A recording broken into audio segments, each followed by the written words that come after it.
The murderous rampage that the Nazis unleashed killed 6 million Jews and a further 11 million civilians and POWs. To a British military tribunal at Lüneburg is brought a sordid assortment of Nazi war criminals. Thanks to far-sighted evidence-gathering work started in 1943 by the UN War Crimes Commission, 36,000 charges are brought against Nazi criminals. But despite the evidence of genocide, the anti-Semitic elements within the US government do their best to block proceedings.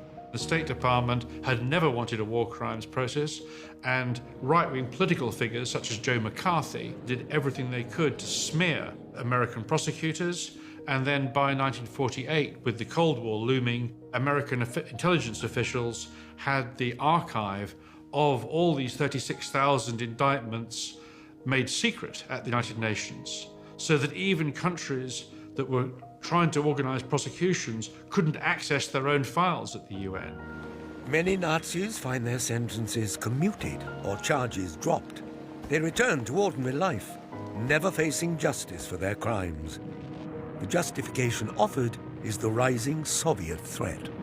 The way in which anti-communism was used to rehabilitate Nazis is, I think, quite shocking. While you might say we needed scientists or industrialists to help rebuild Germany, quite why do we need death squad leaders and concentration camp and death camp guards for rebuilding Germany and rebuilding democracy? These are the last people you would want.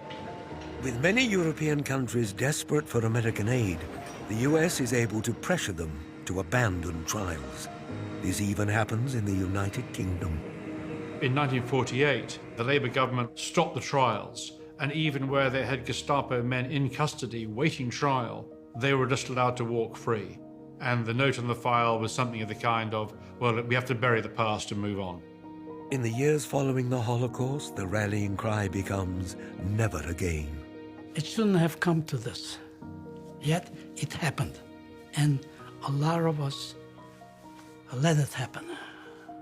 But there is always the worry that humanity has not learned from the past. One of the things that becomes plain is how effective propaganda can be, especially when it plays on prejudices that already exist within society. And unfortunately, we're seeing that again today.